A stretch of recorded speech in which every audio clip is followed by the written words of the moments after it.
How public infrastructure makes you richer in real estate. Hello everyone, welcome back to another Thrifty Insights episode. My name is Raymond and today we are talking about how public infrastructure in general affects real estate markets, how it affects your investment and how you can actually take advantage of it to make sure that you have better returns and you have better capital appreciation. So let's get into the episode.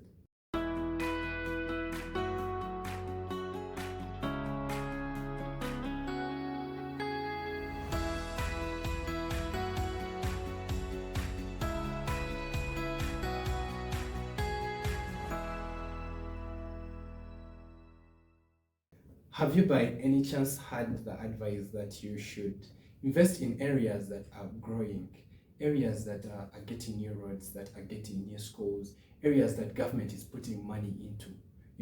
It's something that people take lightly, but is not actually a cliche. It's one of the smartest real estate investment strategies out there. Just think of it this way, that if an area got new roads, it got new schools and became more livable, what happens? People want to suddenly move there. And if you can get in when the prices are still low, when everything is still affordable, and by the time all this development comes, it finds you have your, let me say, 20 rentals and they are ready for people to move in. When these guys finally think of coming, you know what? You are already ahead of the market. So that is what we are going to talk about. How does public infrastructure like schools, roads, and hospitals literally add money into your pocket? And by the way, this is an extract from an article that we actually published and wrote on our LinkedIn. If anyone is interested in actually reading it and not listening to me, you can just tap the link below and it will take you to the LinkedIn article. But otherwise, everything I am going to share here has already been shared in that article. So the 5 ways or the 5 forms of public infrastructure that we know and we have proven can make you richer in real estate. One is transportation. So ease of access just literally boosts and creates that kind of growth around an area that pulls up everyone, that pulls up the prices. So one is transportation. 2 is utilities. When you get reliable electricity, reliable water, internet, it just makes an area a lot more livable, and that affects the real estate in the area.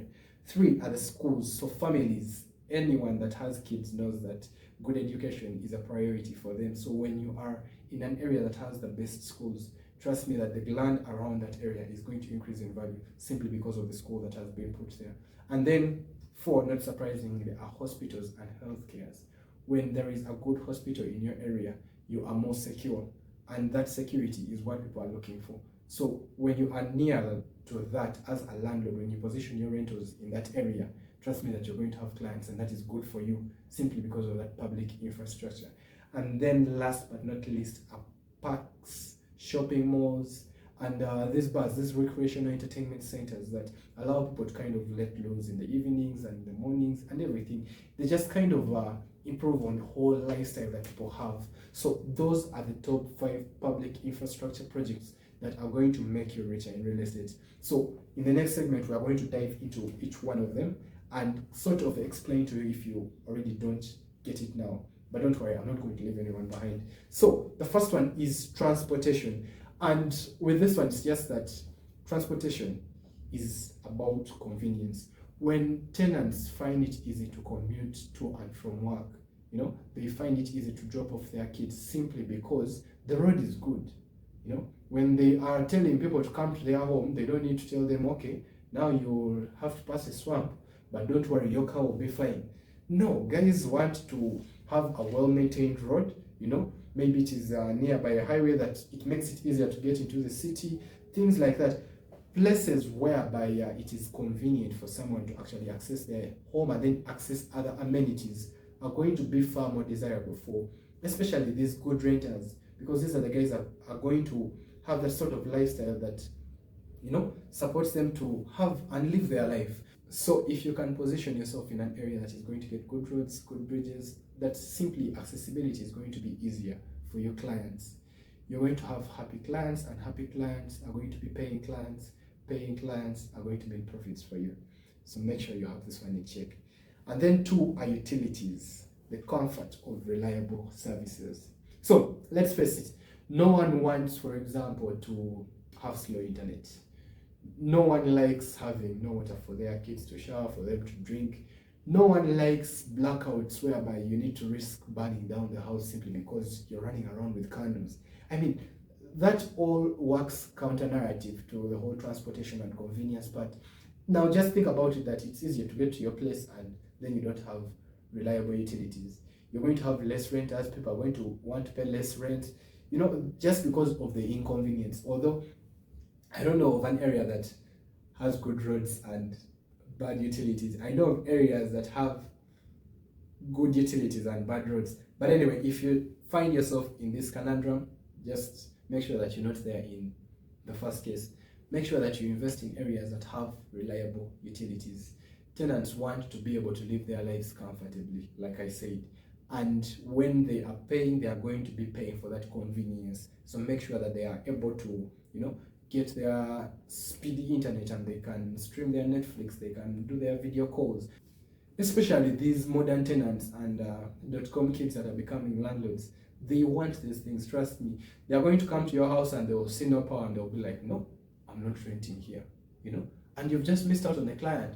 And trust me, if one person says that person's house doesn't have this, you're losing out on a full market and you'll see your property, let me say, at like 50% vacancy just because you don't have reliable utilities. So make sure that you have that one in check. And then 3 are schools. So for anyone, like I said, that has kids, you understand that being near a good school that gives the best education for your kids, but is also convenient enough for you to drop them, for you to check on them, is key. You know, these are things that landlords don't think of, but when parents, when families, when these expatriates are making these decisions, these are the things they're going to think about.